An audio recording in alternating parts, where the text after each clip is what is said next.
ಶ್ರೀ ಗುರುಭ್ಯೋ ನಮಃ. ಆನಂದ ರಾಮಾಯಣದ ವಿಲಾಸಕಾಂಡದ 8ನೇ ಸರ್ಗವನ್ನು ನಾವೀಗ ಶ್ರವಣ ಮಾಡ್ತಿದ್ದೀವಿ. ಆ 8ನೇ ಸರ್ಗದಲ್ಲಿ ಈ ಹಿಂದೆ ಸತ್ಯಭಾಮೆಯ ಪೂರ್ವ ವೃತ್ತಾಂತ, ಗೋಪಸ್ತ್ರೀಯರ ಪೂರ್ವ ವೃತ್ತಾಂತ ಇದೆಲ್ಲ ಬಂದಿತ್ತು. ಈಗಿನ ಮುಂದೆ ನಾವು ನೋಡಬೇಕಾದದ್ದು ಪಿಂಗಲ ಅನ್ನುವಂಥ ಒಬ್ಬ ವೇಷೆಯ ಕಥೆ. ಅವಳು ಮುಂದೆ ತ್ರಿವಕ್ರ ಅನ್ನುವಂಥ ಹೆಸರಿನಿಂದ ಕೃಷ್ಣನ ಪ್ರೇಯಸಿ ಆದಲು ಅಂತ ಇದರಲ್ಲಿದೆ ಭಾಗವತ ಹರಿವಂಶಾದಿಗಳಲ್ಲಿ. ಆ ಪಿಂಗಲ ಅನ್ನುವ ಕಥೆ ಇದೆ. ಅದೊಂದು ರಾತ್ರಿ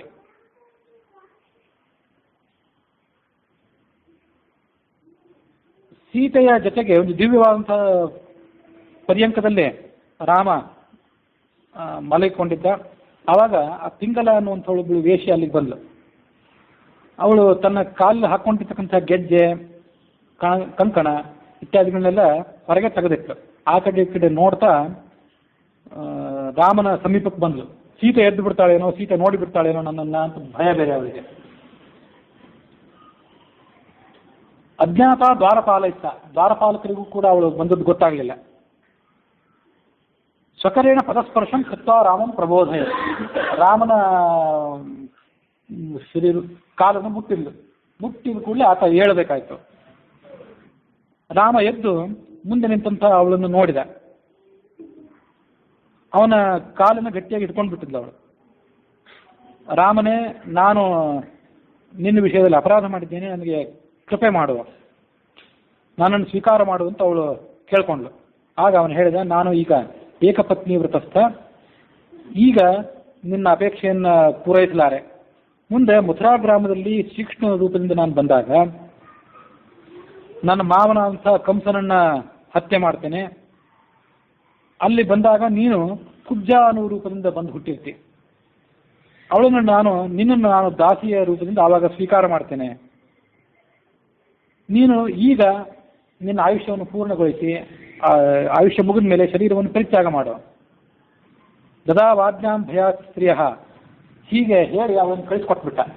ಸೀತೆ ಎದ್ಬಿಟ್ರೆ ಮತ್ತೆ ದೊಡ್ಡ ಹಗರಣ ಆದಿತ್ತು ಅಂತೇಳಿ ಅವಳು ಆ ಕಡೆ ಹೊರಟು ಹೋದ್ಲು. ಮತ್ತೆ ಎದ್ದು ಹೊರಗೆ ಬಂದ. ಅವಳನ್ನ ಯಾಕೆ ಒಳಗೆ ಬಿಟ್ರಿ ಅಂತ ದ್ವಾರಪಾಲಕರನ್ನೆಲ್ಲ ಶಿಕ್ಷಿಸಿದ. ಮುಂದೆ ಸೀತೆಯನ್ನು ತಾನೇ ಎಬ್ಬಿಸಿ ನಡೆದದ್ದನ್ನೆಲ್ಲ ಹೇಳಿದ. ಅವಳಿಗೆ ಭಯಂಕರ ಕೋಪ ಬಂತು. ಕೆಟ್ಟ ಪರ್ಯಂಕ ಉತ್ತಮಂ, ಆ ಮಂಚವನ್ನೇ ಬಿಟ್ಟಿರಲಿ. ಆವಾಗಲೇ ನನ್ನ ಯಾಕೆ ಎಬ್ಬಿಸಲಿಲ್ಲ, ಈಗ ಯಾಕೆ ಎಬ್ಬಿಸ್ತಾ ಇದ್ದೆ ಎಲ್ಲ ಮುಗಿದ ಮೇಲೆ ಅಂತ. ನೀನು ಎಷ್ಟರ ಮಟ್ಟಿಗೆ ಏಕಪತ್ನಿ ವ್ರತಸ್ಥ ಅನ್ನೋದು ನನಗೆ ಗೊತ್ತಿದೆ ಅಂದ್ಲ ಅವಳು. ಮೃಷಾತ್ವಯ ಪ್ರತಿಜ್ಞಾತಂ ಪುರ ವ್ಯಾಸಮುನೇ ಪುರಃ. ವ್ಯಾಸಮುನಿ ಎದುರಿಗೂ ಒಂದೇ ಬಾಣ, ಒಂದೇ ಹೆಂಡತಿ, ಒಂದೇ ಮಾತು, ಹಾಗೆಲ್ಲ ಕಥೆ ಹೇಳಿದೆ. ಈಗೆಲ್ಲ ಗೊತ್ತಾಯ್ತು. ಸ್ವಗತಂ ತದ್ವಚಸ್ತೇದ್ಯ ಸ್ವಗತಂ ತದ್ವ್ರತಂ ಮಮ ಅದ್ಯೈವ ಜೀವಿತಂ ಸ್ವೀಯಂ ತ್ಯಜಾಮಿ ಸರಯೂ ಜಲೆ. ಸರಯೂ ನದಿಗೆ ಹೋಗಿ ಹಾರ್ಕೊಂಡು ನಾನು ಪ್ರಾಣ ಬಿಟ್ಟು ಬಿಡ್ತೀನಿ ಅಂದ್ಲು. ಆ ವೇಶ್ಯಾದವಳು ಇಲ್ಲಿ ಬಂದು ಯಾವ ಹಾಸಿಗೆ ಮೇಲೆ ಕೂತ್ಕೊಂಡಿದ್ಲೋ ಆ ಹಾಸಿಗೆನೂ ನನಗೆ ಬೇಡ, ನಿನ್ನನ್ನು ಅವಳು ಮುಟ್ಟಿದ್ಲಲ್ಲ ನೀನೂ ಬೇಡ.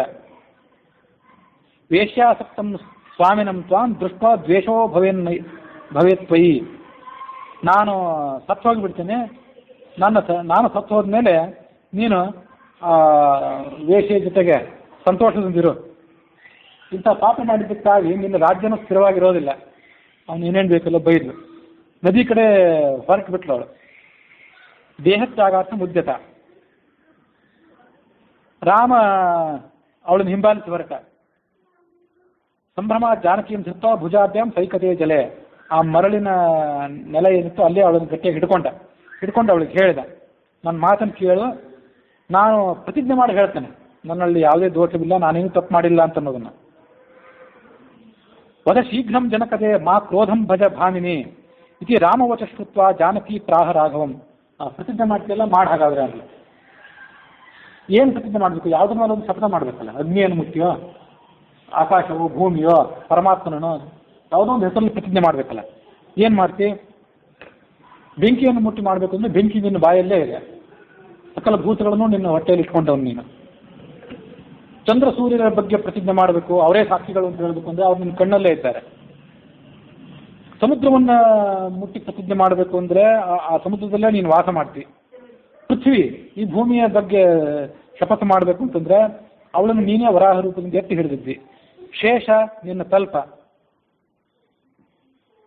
ಲಕ್ಷ್ಮಣ ಅವನು ಹೊರಗೆ ಇದ್ದಾನೆ, ಆ ಶೇಷರೂಪಿಯ ಅಂತ ಲಕ್ಷ್ಮಣ.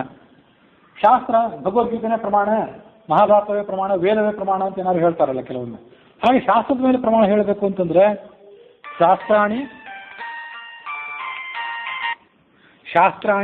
ತ್ವಂ ನಖಜಾನಿ. ಇದನ್ನು ಗಮನಿಸಿ, ಇದು ನಮಗೆಲ್ಲಿ ಗೊತ್ತಿರಲಿಲ್ಲ. ಇದು ಭಗವಂತನ ನಖಗಳಿಂದ ಶಾಸ್ತ್ರಗಳು ಹುಟ್ಟಿದ್ದು ಅಂತ ಎಲ್ಲಾದ್ರೂ ಇದ್ದಿರ್ಬೋದು, ನಾನು ಓದಿದ್ದು. ಭಗವಂತನ ನಖದಿಂದ ಶಾಸ್ತ್ರಗಳು ಹುಟ್ಟಿದ್ದು. ಹಾಗಾಗಿ ನಿನ್ನಿಂದಲೇ ಹುಟ್ಟಿದಂಥ ಶಾಸ್ತ್ರಗಳ ಮೇಲೆ ನೀನೇನು ಪ್ರಮಾಣ ಮಾಡೋದು?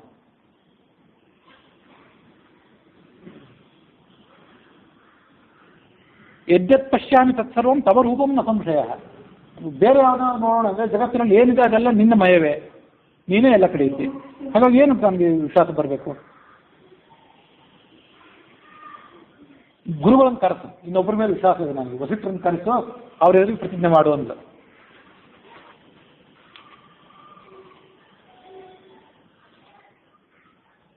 ಸೀತೆಯ ಮಾತನ್ನು ಕೇಳಿ ರಾಮ ನಕ್ಕು ದಾಸಿಯನ್ನು ಕರೆದು ಲಕ್ಷ್ಮಣನ ಕರಿ ಅಂತ ಹೇಳಿದ. ಲಕ್ಷ್ಮಣ ಬಂದ ಕೂಡಲೇ ವಸಿಷ್ಠರನ್ನು ಕರೆಸು ತುರ್ತಾಗಿ ಅಂತ ಹೇಳಿದ. ಲಕ್ಷ್ಮಣ ಪಲ್ಲಕ್ಕಿಯನ್ನೇರಿ ಆ ಊರನ್ನ ಪ್ರವೇಶಿಸಿದ. ಊರು ಹೊರಗಿದ್ರಲ್ಲ ಇವರೀಗ ಸರಿಯೂ ನದಿ ತೀರದಲ್ಲಿ. ವಸಿಷ್ಠರ ಮನೆಯ ದ್ವಾರಪಾಲಕ ಲಕ್ಷ್ಮಣ ಬಂದದ್ದನ್ನು ನೋಡಿ ಆವಾಗ ಬಾಗಿಲನ್ನ ತೆಗೆದ. ವಸಿಷ್ಠ ದ್ವಾರಪೋ ದಾಸ್ಯ ವಸಿಷ್ಠಾಯ ನಿವೇದಿತ. ಒಳಗೆ ಹೋಗಿ ಲಕ್ಷ್ಮಣ ಬಂದಿದ್ದಾನೆ ಅಂತ ಅನ್ನೋದನ್ನು ಸಮಾಚಾರ ಅವರಿಗೆ ತಿಳಿಸಿದರು. ಲಕ್ಷ್ಮಣ ಬಂದಿದ್ದಾನೆ ಅಂತ ಅನ್ನೋದನ್ನು ನೋಡಿ ಆ ಅರುಂಧತಿ ವಸಿಷ್ಠರಿಬ್ಬರು ಎದ್ದು ಹೊರಗೆ ಬಂದರು. ಏನು ಹಗರಣ ಆಗಿದೆ ಅನ್ನೋದನ್ನು ಅವನ ಮೂಲಕನೇ ಕೇಳಿದ್ರು. ಅವರಿಬ್ಬರಿಗೂ ಬಹಳ ವ್ಯಸನ ಆಯ್ತು. ತನ್ನತ್ವ ಲಕ್ಷ್ಮಣ ಪ್ರಾಹ ರಾಮೇಣ ಸ್ಮಾರಿತೋಸಿಹಿ. ಸ್ವಲ್ಪ ವ್ಯತ್ಯಾಸ ಮಾಡಿ ಹೇಳಿದೆ. ಕಾರಣ ಏನು ಅಂತ ಲಕ್ಷ್ಮಣ ಹೇಳಲಿಲ್ಲ. ಕಾರಣಂ ತತ್ರ ನ ಜಾನಾಮಿ ಸಮುತ್ತಿಷ್ಟ ಅಧುನೈವ. ಅರ್ಧರಾತ್ರಿಯಲ್ಲಿ ಬಂದದ್ದು ನೋಡಿ ಅವರಿಗೆ ಕಳವಳಾಗಿತ್ತಷ್ಟೇ. ಕಾರಣ ಏನಂತ ಗೊತ್ತಿಲ್ಲ. ಈಗಲೇ ರಾಮನ ಸಮೀಪ ಹೋಗೋಣ ಬಾ ಅಂದ. ಶಿಬಿಕಾ ಪಲ್ಲಕ್ಕೆ ತಯಾರಾಗಿದೆ. ಅದನ್ನು ಕೇಳಿ ಅರುಂಧತಿ ಮತ್ತು ವಸಿಷ್ಠರಿಬ್ಬರು ಆ ಪಲ್ಲಕ್ಕಿಯನ್ನೇರಿದ್ರು. ಲಕ್ಷ್ಮಣನು ಮತ್ತೊಂದು ಪಲ್ಲಕ್ಕಿಯನ್ನೇರಿ ಅವರನ್ನು ಹಿಂಬಾಲಿಸಿಕೊಂಡು ಹೋದ. ರಾಮ ಆ ವಸಿಷ್ಠರು ಬಂದ ಕೂಡಲೇ ಅವರನ್ನು ಸ್ವಾಗತ ಮಾಡಿದ, ಅವರನ್ನು ಸತ್ಕಾರ ಮಾಡಿದ. ಕಥಯಾಮಾಸ ಸೀತಾಯಾ ಕ್ರೋಧವಾಕ್ಯಾನ್. ಸೀತೆಗೆ ಯಾಕೆ ಕೋಪ ಬಂದಿತ್ತು ಅಂತ ಅನ್ನೋದನ್ನೆಲ್ಲ ವಿಸ್ತಾರವಾಗಿ ಅವರ ಎದುರಿಗೆ ಹೇಳಿದ. ದಿವ್ಯಂ ದಾತುಂ ನ ಕಿಂಚಿಚ್ಚ ದುಷ್ಟಮನ್ಯತ್ ಸೀತೆಯ ಮಮ. ದಿವ್ಯ ಅಂದ್ರೆ ಸಾಕ್ಷ್ಯ ಹೇಳಬೇಕಾಗಿದೆ. ಈಗ ಬೇರೆ ಏನು ಸಿಕ್ಕಿಲ್ಲ, ಈ ಅದಕ್ಕಾಗಿ ನಿಮ್ಮನ್ನು ಕರೆಸಬೇಕಾಯ್ತು. ಮನಸಾಪಿ ನ ಭುಕ್ತಾಸ ಮಯಾ ವೇಶ್ಯ ಅಥವಾ ಪರ. ಆ ವೇಷ ಏನು ಬಂದಿದ್ಲು ಪಿಂಗಲ ಅನ್ನೋಳಾಗಲಿ ಮತ್ತಾರನ್ನೇ ಆಗಲಿ ನಾನು ಮನಸ್ಸಿನಿಂದಲೂ ಆಲೋಚನೆ ಮಾಡಿಲ್ಲ, ಅವ್ರ ಸಂಘ ನಾನು ಮಾಡಿಲ್ಲ. ಈ ಮಾತು ಸತ್ಯ ಆದರೆ ನಿನ್ನ ಪಾದವನ್ನು ನಾನು ಮುಟ್ತೇನೆ ಅಂತ ಗುರುಗಳ ಪಾದವನ್ನು ಮುಟ್ಟಿದ. ಇದಂ ಚೇದ್ ವಚನಂ ಸತ್ಯಂ ಸ್ಪೃಶಾಮಿ ತರ್ಹಿ ತ್ವತ್ಪದೇ. ವಸಿಷ್ಠರ ಪಾದಗಳಿಗೆ ಆತ ನಮಸ್ಕರಿಸಿದ, ತನ್ನ ತಲೆಯನ್ನೇ ಅವ್ರ ಪಾದಕ್ಕೆ ಇಟ್ಟ. ಆಗ ಸೀತೆ ಅವ್ರ ಮಾತನ್ನು ನಂಬಿದ್ದು, ರಾಮನ ಮಾತನ್ನು ನಂಬಿ ಲಜ್ಜೆ ಆಯ್ತು ಅವಳಿಗೆ. ಶುದ್ಧ ಆಗಿದ್ದಾನೆ ರಾಮ ಅಂತ ತಿಳ್ಕೊಂಡ್ಲು. ನನ್ನ ತಪ್ಪನ್ನು ಕ್ಷಮೆ ಮಾಡುವಂತ ರಾಮನನ್ನು ಕೇಳಿದ್ಲು ಮತ್ತು ಸೀತೆಯನ್ನು ಕೂಡ ಅರುಂಧತಿ ವಸಿಷ್ಠರನ್ನು ಕೂಡ ನಮಸ್ಕಾರ ಮಾಡಿದ್ಲು. ಸೀತೆ ಆ ಗುರುಪತ್ನಿಗೆ ಗುರುಗಳಿಗೆ ನಾನಾ ಥರದ ಸತ್ಕಾರವನ್ನು ಮಾಡಿ ಅವರನ್ನ ಕಳಿಸಿಕೊಟ್ರು. ಆದರೂ ಸೀತೆಗೆ ಪೂರ್ಣ ಕೋಪ ಇಳಿದಿರಲಿಲ್ಲ. ರಾಮನ ಮೇಲೆ ಕೋಪ ಇಳಿದಿತ್ತು, ಆ ಪಿಂಗಲಾದ ಮೇಲೆ ಕೋಪ ಇಳಿದಿರಲಿಲ್ಲ. ಆವಾಗ ಅವಳು ಏನು ಮಾಡಿದ್ಲು ಅಂತಂದ್ರೆ ಪ್ರಭಾತ ಪಿಂಗಲಾಂ ದಾಸ್ಯ ಸಮಾಹೂಯಾತ ಜಾನಕಿ. ಅಲ್ಲೆಲ್ಲ ಇದ್ದಿರ್ಬೇಕಲ್ಲ ಪಿಂಗಲ ಸುತ್ತಮುತ್ತಲು. ಅವಳನ್ನು ಕರೆಸಿದ್ಲು, ದಾಸಿಯರನ್ನು ಹಿಡಿದು ಧಿಕ್ಕೃತ್ವ, ಅವಳಿಗೆ ಧಿಕ್ಕಾರ ಹಾಕಿದ್ಲು. ತಾಡಯಾಮಾಸ ಬಂಧಿತಾಂ, ಕಟ್ಟಿ ಹಾಕಿ ಅವಳನ್ನು ಹೊಡೆಸಿದ್ಲು. ಏನು ಹೇಳಿದ್ದು, ನನ್ನ ವಿಷಯಕ್ಕೆ ನೀನು ಅಪರಾಧ ಮಾಡಿದ್ಯಲ್ಲ, ಈ ಅಪರಾಧ ಮಾಡಿದ್ದಕ್ಕಾಗಿ ಮುಂದಿನ ದಿನದಲ್ಲಿ ತ್ರಿವಕ್ರಳಾಗಿ ಹುಟ್ಟಿಬಿಡು ಅಂತ ಶಾಪ ಕೊಟ್ಬಿಟ್ಟು. ಬೆನ್ನು ಕೈ ಕಾಲು ಎಲ್ಲ ವಿಚಿತ್ರವಾದ ಆಕಾರವುಳ್ಳವಳಾಗಿ ಅವಳು ಹುಟ್ಟಿದ್ಲು. ಮುಂದೆ ವೇಷ ಪ್ರಾರ್ಥನೆ ಮಾಡಿಕೊಂಡ್ಳು, ನನಗಿಂತ ಶಿಕ್ಷೆ ಕೊಡಬೇಡ ಅಂದ್ಲು. ಆಗ ಕೃಷ್ಣನೇ ನಿನ್ನ ಮುಂದೆ ಉದ್ಧಾರ ಮಾಡ್ತಾನೆ ಅಂತ ಹೇಳಿ ಅವಳನ್ನು ಕಳಿಸ್ಕೊಟ್ಲು. ಅಲ್ಲಿಗೆ ಆ 8ನೇ ಸರ್ಗ ಮುಕ್ತಾಯ ಆಗಿದೆ. 9ನೇ ಸರ್ಗದಲ್ಲಿ ಹೀಗೆ ಕಥೆ ಮುಂದುವರಿತದೆ. ಸೀತೆ ರಾಮ ಇಬ್ಬರು ಕೂಡ ಕುರುಕ್ಷೇತ್ರಕ್ಕೆ ಒಂದು ಬಾರಿ ತಮ್ಮ ಪರಿವಾರದ ಜೊತೆಗೂಡಿ ಬಂದರು. ಸೂರ್ಯೋಪರಾಗೆ, ಸೂರ್ಯಗ್ರಹಣ ಇತ್ತಾವಾಗ. ದೇವತೆಗಳು, ಗಂಧರ್ವ ಕಿನ್ನರರು ಇವರೆಲ್ಲರೂ ಕೂಡ ಬೇರೆ ಬೇರೆ ಲೋಕಗಳಿಂದ ಅಲ್ಲಿಗೆ ಬಂದಿದ್ರು, ಆಶ್ರಮಗಳಿಂದ ಬಂದಿದ್ರು. ಆ ಸೀತೆ ಅಲ್ಲಿ ಬಂದಂಥ ರಾಜಪತ್ನಿಯರನ್ನ ಉಳಿದವರನ್ನೆಲ್ಲ ಸ್ವಾಗತಿಸಿದ್ಲು. ಅಲ್ಲಿ ಅಗಸ್ತ್ಯ ಬಂದಿದ್ರು. ಅಗಸ್ತ್ಯರ ಪತ್ನಿ ಅಂತ ಲೋಪಾಮುದ್ರ ಅಲ್ಲಿದ್ಲು. ಆ ಲೋಪಾಮುದ್ರೆ ಮತ್ತು ಸೀತಾ ಇಬ್ಬರು ಕೂಡ ಪರಸ್ಪರ ಮಾತಾಡಿದರು. ರಾಮನ ಪೌರುಷವನ್ನು ಒಂದ್ಸರಿ ವಿಸ್ತಾರವಾಗಿ ಶ್ರವಣ ಮಾಡಬೇಕು ಅಂತಿದೆ, ನೀನು ಹೇಳು ಅಂತ ಲೋಪಾಮುದ್ರೆ ಸೀತೆಗೆ ಹೇಳಿದ್ಲು. ಆ ಸೀತೆ ಆವಾಗ ಪೂರ್ಣ ಕಥೆ ಹೇಳಿದ್ಲು. ತನ್ನ ಮದುವೆ ಆದ್ರಿಂದ ಹಿಡಿದು ಈ ಕುರುಕ್ಷೇತ್ರ ಬಂದ ತನಕ ರಾಮ ಏನೇನು ಲೀಲೆ ತೋರಿಸಿದ್ದಾನೆ ಅದೆಲ್ಲ ಹೇಳಿದ್ಲು. ಆ ಸೇತು ಬಂಧನದ ಕಥೆ ಎಲ್ಲ ಬಂತಲ್ಲಿ. ಆಗ ಆ ಲೋಪಾಮುದ್ರ ಅಂದು ಎಲ್ಲ ಯೋಗ್ಯ ಇದೆ, ರಾಘವೇಣ ಮಹಾತ್ಮನ ಏಕಏವ ವೃಥಾಕ್ಲೇಶ ಕೃತಃ. ಒಂದು ಕೆಲಸ ಮಾತ್ರ ರಾಮ ಸುಮ್ಮನೆ ಶ್ರಮ ತಗೊಂಡಂಗಿಲ್ಲ. ದೊಡ್ಡ ಸಮುದ್ರಕ್ಕೆ ಕಷ್ಟಪಟ್ಟು ಸೇತುವೆ ಕಟ್ಟಿದ್ನಲ್ಲ, ತಾನೂ ಕಷ್ಟಪಟ್ಟ, ಕವಿಗಳಿಗೂ ಕಷ್ಟಕೊಟ್ಟ. ಅಷ್ಟು ದೊಡ್ಡ ಸೇತುವೆ ಕಟ್ಟಬೇಕಾಗಿರಲಿಲ್ಲ. ಹಾಗಾದರೆ ಸೈನ್ಯ ದಾಟಬೇಕು ಹೇಗೆ? ಆ ಲೋಪಾಮುದ್ರೆ ಆಲೋಚನೆ ಬೇರೆನೇ ಇತ್ತು. ನೀನು ಒಂದು ವೇಳೆ ನಮ್ಮ ಯಜಮಾನರಿಗೆ ಅಗಸ್ತ್ಯರಿಗೆ ಹೇಳಿದ್ರೆ ಅವರು ಒಂದೇ ಕ್ಷಣದಲ್ಲಿ ಅದನ್ನ ಬೊಗ ಸೇರಿದ್ರು ಕುಡಿದು ಬಿಡ್ತಿದ್ರು. ನಿಮ್ಮ ಸೈನ್ಯ ತಾನಾಗೆ ಹೋಗ್ತಿತ್ತು. ವೃಥಾತೆ ಶ್ರಮಿತ ಸರ್ವೇ ವಾನವಾಹ ಸೇತು ಬಂಧನೆ. ಎಲ್ಲ ಕಪಿಗಳು ಕರಡುಗಳಿಗೆ ಸುಮ್ಮನೆ ಇದೊಂದು ಶ್ರಮ. ಆಗ ಅವಳ ಮಾತನ್ನು ಕೇಳಿ ಸಗರ್ವಂ ವಚಃ. ಲೋಪಾಮುದ್ರೆಗೆ ತನ್ನ ಗಂಡನ ಬಗ್ಗೆ ಅಷ್ಟು ಅಭಿಮಾನ ಇತ್ತು, ಎಲ್ಲ ಸರಿಯೇ. ಆ ಮಾತನ್ನ ಕೇಳಿ ಸೀತೆ ಏನಂದ್ಲು, ನೀವು ಹೇಳಿದ್ದೆಲ್ಲ ಸರಿನೇ, ಆದರೆ ರಾಮ ಇಷ್ಟನ್ನೆಲ್ಲ ಆಲೋಚನೆ ಮಾಡೇ ಇದ್ದಾನ, ಮಾಡಿಯೇ ಸೇತುವೆ ನಿರ್ಮಾಣ ಮಾಡಿದ. ಅದಕ್ಕೇನು ಕಾರಣ ಅಂತಂದ್ರೆ ಕೇಳು. ಅದಲ್ಲದೆ ಇಲ್ಲಿ ಬಂದಂಥ ರಾಜಪತ್ನಿಯರು ಋಷಿಪತ್ನಿಯರು ಕೂಡ ಕೇಳಲಿ ಅದನ್ನ ಅಂದ್ಲು ಸೀತೆ. ಸಾಗರವನ್ನ ದಾಟಲಿಕ್ಕೆ, ಸಾಗರವನ್ನು ನಿಯಮನ ಮಾಡಲಿಕ್ಕೆ, ಅದನ್ನು ಹತೋಟಿಯಲ್ಲಿ ಇಟ್ಕೊಳ್ಳಿಕ್ಕೆ ನೂರಾರು ಮಾರ್ಗಗಳಿತ್ತು. ಅದನ್ನೆಲ್ಲವನ್ನೂ ಆಲೋಚನೆ ಮಾಡಿ ಯಾವುದೂ ಮಾರ್ಗ ಸರಿ ಕಾಣದೇ ಇದ್ದಾಗ ಸೇತುವೆ ಕಟ್ಟಿದ ರಾಮ. ಅದರಲ್ಲಿ ಮೊದಲನೇದ್ದೇನು ಅಂತಂದ್ರೆ ಬಾಣದಿಂದ ಆ ಆಗ್ನೇಯಾಸ್ತ್ರದಿಂದ ಸಾಗರವನ್ನು ಬತ್ತಿಸಿ ಬಿಡೋದು. ಹಾಗೇನಾದ್ರೂ ಮಾಡಿದ್ರೆ ಅದರೊಳಗಿರುವಂಥ ಜಲಚರಗಳ ಹತ್ಯೆನೂ ಕೂಡ ಆಗ್ತಿತ್ತು. ಅದು ರಾಮನಿಗೆ ಅಪೇಕ್ಷಿತ ಇರಲಿಲ್ಲ.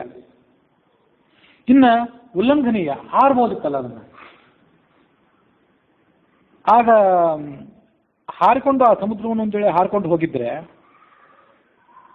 ಆ ರಾವಣನಿಗೆ ಈ ಬಂದಂಥವನು ರಾಮ ಇವನಾರೋ ಅತಿಮಾನವ ಅಂತ ಅನಿಸಿಬಿಡ್ತಿತ್ತು. ಇಡೀ ಸಮುದ್ರವನ್ನೇ ಹಾರಬೇಕು ಅಂದ್ರೆ ಸಾಮಾನ್ಯ ಮನುಷ್ಯರಿಗೆ ಇದು ಸಾಧ್ಯ ಇಲ್ಲ ಅಂತ ಅವನಿಗೆ ಗೊತ್ತಾಗ್ಬಿಡ್ತಿತ್ತು ರಾವಣನಿಗೆ.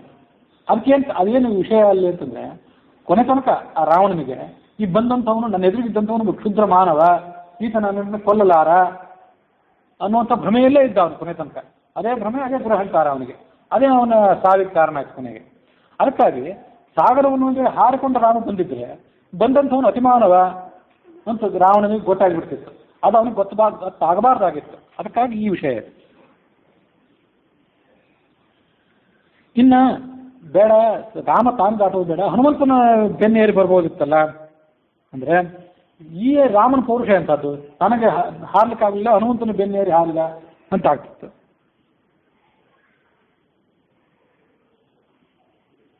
ರಾಮಪೌರುಷಂ ಕಿಂ ವದಂತಿ. ಇನ್ನು ಈಜಿ ಹೋಗೋಣ ಅಂತಂದ್ರೆ ಸಾಗರವನ್ನು ಈಜಿ ಹೋಗ್ಬೋದಿತ್ತಲ್ಲ, ಅದು ರಾಮನಿಗೆ ಶಕ್ಯವೇ. ಅದ್ನ್ಯಾಕೆ ಮಾಡಲಿಲ್ಲ ಅಂತಂದ್ರೆ ಬ್ರಾಹ್ಮಣನ ಮೂತ್ರವನ್ನು ದಾಟಬಾರದು ಅಂತ ಶಾಸ್ತ್ರ ಇದೆ. ಏನಂದ್ರೆ ಮೂಳೆ, ಭಸ್ಮ, ಮೂತ್ರ, ಮಲ ಇಂಥವೆಲ್ಲ ಕೆಲವು ವಸ್ತುಗಳು, ಕೂದಲು ಇಂಥವನ್ನ ದಾಟಬಾರ್ದು ಅಂತ ಶಾಸ್ತ್ರ ಇದೆ. ಅದಕ್ಕಾಗಿ ಅದನ್ನು ದಾಟಲಿಲ್ಲ. ಇನ್ನು ಕೊನೆಗಿದ್ದದ ಮಾರ್ಗ ಏನಂದ್ರೆ ಕುಂಭಜನ್ಮ, ಈ ಅಗಸ್ತ್ಯನನ್ನ ಪ್ರಾರ್ಥನೆ ಮಾಡ್ಬೋದಿತ್ತು. ನಾವು ಈ ಎಲ್ಲ ಮಾರ್ಗಗಳನ್ನ ಅನುಸರಣೆ ಮಾಡ್ಲಿಕ್ಕೆ ತಯಾರಿಲ್ಲ, ನೀವೇ ಅದನ್ನು ಕುಡಿದು ಬಿಡಿ ಅಂತ ಅಗಸ್ತ್ಯನನ್ನು ಪ್ರಾರ್ಥನೆ ಮಾಡ್ಬೋದಿತ್ತು. ಯಾಕೆ ಮಾಡಲಿಲ್ಲ ಅಂತಂದ್ರೆ ಮಂತ್ರಿತಂ ರಾಘವೇಣ ಅಪಿ ತದಾ ಹೃದಯ ಸವಿಸ್ತರಂ. ಅಗಸ್ತ್ಯನಿಗೆ ನೀವು ಇದನ್ನು ಕುಡಿದು ಬಿಡಿ ಅಂತ ಹೇಳೋದು ತಪ್ಪಾಗ್ತದೆ. ಕಾರಣ ಏನು, ಹಿಂದೊಮ್ಮೆ ಅಗಸ್ತ್ಯರು ಈ ನೀರಿನೆಲ್ಲ ತಾವೇ ಕುಡಿದು ಅದನ್ನ ಮೂತ್ರ ರೂಪದಲ್ಲಿ ಬಿಟ್ಟಿದ್ರು. ಅದು ಅವ್ರದೇ ಮೂತ್ರ, ನಿಮ್ಮ ಮೂತ್ರವನ್ನು ನೀವೇ ಕುಡಿರಿ ಅಂತ ಅವ್ರಿಗೆ ಹೇಳೋದು ಸೌಜನ್ಯ ಅಲ್ಲ. ಅದಕ್ಕಾಗಿ ರಾಮ ಹೇಳಲಿಲ್ಲ ಎಂದು ಸೀತೆ. ಮೂತ್ರದ್ವಾರ ಬಹಿತ್ಯಕ್ತಃ ತಸ್ಮಾತ್ ಕ್ಷಾರತ್ವಮಾಗತಃ. ಅದಕ್ಕಾಗಿ ಕ್ಷಾರ, ಉಪ್ಪಿನ ಅಂಶ ಯಾಕೆ ಸಮುದ್ರದಲ್ಲಿ ಅಂದ್ರೆ ಅದು ಮೂತ್ರ. ಆದ್ರಿಂದ ರಾಮ ಎಲ್ಲ ಬಿಟ್ಟು ಆ ಮುನಿಗೆ ಅವನ ಮೂತ್ರನೇ ಕುಡಿಸಿದ ಅಂತ ಜನ ಆಡ್ಕೊಳ್ಬಾರ್ದು. ಅದಕ್ಕಾಗಿ ಆ ವಿಚಾರವನ್ನು ರಾಮ ಮಾಡಲಿಲ್ಲ. ಇನ್ನೇನು ಕೊನೆ ಇದ್ದದ್ದು ಉಪಾಯ ಅಂತಂದ್ರೆ ಆ ಸೇತುವೆಯನ್ನು ಕಟ್ಟೋದೇ ಉಪಾಯ. ಸ್ವಕೀರ್ತಿಯೇ ರಾಮನ ಸೇತುವೆ ಅಂತ ಅಚಂದ್ರಾರ್ಕವಾಗಿ ಇರುವಂತಹ ಒಂದು ಕೀರ್ತಿಗೆ ಅನುಕೂಲ ಆಯಿತು. ಕೃತಂ ಕೇನಾಪಿ ನ ಕೃತಂ, ಯಾರೂ ಹಿಂದೆ ಮಾಡಲಿಲ್ಲ, ಮುಂದೆ ಮಾಡುವಂಥದ್ದು ಇಲ್ಲ, ಅಷ್ಟು ಅದ್ಭುತವಾದಂತಹ ಕಾರ್ಯ ಇದು. ಅದಕ್ಕಾಗಿ ಅವನು ಸೇತುವೆಯನ್ನು ಕಟ್ಟಬೇಕಾಯಿತು. ಹೀಗೆ ಸೀದೆ ಹೇಳಿದ ಸಮಾಧಾನವನ್ನು ಕೇಳಿ ಆ ಲೋಪಾಮುದ್ರೆ ಜಿತ ಅವಳ ಬಾಯೇ ಬಂದಾಯ್ತು, ಸುಮ್ಮನೆ ಆಗಿಬಿಟ್ಲು. ಅವಳಿಗೇನು ತನ್ನ ಅಗಸ್ತ್ಯನ ಬಗ್ಗೆ ಅಭಿಮಾನ ಇತ್ತು, ರಾಮ ಇಷ್ಟು ದೊಡ್ಡ ಕೆಲಸವನ್ನು ಯಾಕೆ ಮಾಡಿದ, ವ್ಯರ್ಥವಾಗಿ ಮಾಡಿದ್ನಲ್ಲ ಅಂತ ಅವಳ ಅನಿಸಿಕೆ ಏನಿತ್ತು ಅದೆಲ್ಲ ಹುಸಿ ಆಯಿತು. ಆಮೇಲೆ ಸೀತೆ ನಕ್ಕು ಆ ಲೋಪಾಮುದ್ರೆಯನ್ನು ಸತ್ಕರಿಸಿದ್ಲು, ಮುನಿಪತ್ನಿಯರನ್ನ ರಾಜಪತ್ನಿಯರನ್ನು ಕೂಡ ಸತ್ಕರಿಸಿದ್ಲು. ಮತ್ತೆ ಹೇಳಿದ್ಲಂತ ಅವಳಿಗೆ, ನಾನು ಮಾತಿನ ಭರದಲ್ಲಿ ಏನಾದರೂ ನಿನಗೆ ನೋವು ಮಾಡಿದ್ರೆ ಅದನ್ನು ಕ್ಷಮಿಸು ಅಂತ ಮುನಿಪತ್ನಿಯನ್ನು ಅಗಸ್ತ್ಯ ಪತ್ನಿಯಾದ ಲೋಪಾಮುದ್ರೆಯನ್ನು ಕೇಳ್ಕೊಂಡ್ಲು. ಸ್ನೇಹ ಪ್ರಸಂಗತಃ ಅಷ್ಟೊಂದು ಸಲಿಗೆ ನಮ್ಮಲ್ಲಿದೆ ಅನ್ನೋ ಕಾರಣಕ್ಕಾಗಿ ಹೇಳಿದೆ ಅಷ್ಟೇ. ಮತ್ತು ರಾಮನಿಗೆ ಪೌರುಷ ಬಂದಿದ್ದೆಲ್ಲಿಂದ ಇದು ನನಗೆ ಗೊತ್ತಿದೆ. ನಿಮ್ಮಂತಹ ಋಷಿಮುನಿಗಳು, ನಿಮ್ಮಂತಹ ಜ್ಞಾನಿಗಳ ಅನುಗ್ರಹದಿಂದ ಅವನಿಗೆ ಪೌರುಷ ಬಂದಿತ್ತು. ಹಾಗಾಗಿ ರಾಮ ಈ ಸೇತುವೆಯನ್ನು ಕಟ್ಟಿದ್ದಾನೆ, ಅದೊಂದು ಮಹತ್ವ ಅಂದರೆ ಆ ಮಹತ್ವ ಬಂದಿದ್ದು ನಿಮ್ಮಿಂದ, ಆದ್ದರಿಂದ ನಿಮ್ಮದೇ ಪ್ರಶಂಸೆ ಆಯ್ತದ ಅಂದ್ಲು ಸೀತೆ. ಹೀಗೆ ಹೇಳಿ ಆ ಮುನಿಪತ್ನಿಯರನ್ನ ಮತ್ತು ರಾಜಪತ್ನಿಯರೆಲ್ಲರನ್ನು ಕೂಡ ಅವಳು ಕಳಿಸಿಕೊಟ್ಲು. ಅವನು ರಾಮ ಕುರುಕ್ಷೇತ್ರದ ನಗರದಲ್ಲೆಲ್ಲ ಸಂಚಾರ ಮಾಡಿದ, ಅವರೆಲ್ಲ ಅವನನ್ನು ಸ್ವಾಗತಿಸಿದರು. ಏವಂ ರಾಮೇಣ ಸಾಕೇತಪುರ್ಯಾಂ ಅವನಿ ಕನ್ಯೆಯ ನಾನಾ ಕ್ರೀಡನ ಕೌತುಕಾನೆ, ಹೀಗೆ ಆ ಭೂಮಿಯ ಪುತ್ರಿಯಾದ ಸೀತೆಯೊಡನೆ ಅವನು ನಾನಾ ಥರದ ಸುಖಗಳನ್ನು ಅನುಭವಿಸಿದ. ಹಾಗೆ ಲಕ್ಷ್ಮಣ, ಭರತ, ಶತ್ರುಘ್ನರು ತಮ್ಮ ತಮ್ಮ ಪತ್ನಿಯರೊಡಗೂಡಿ ಸುಖ ಅನುಭವಿಸಿದ. ಅದಕ್ಕಾಗಿ ಇದಕ್ಕೆ ವಿಲಾಸಕಾಂಡ ಅಂತಾರೆ.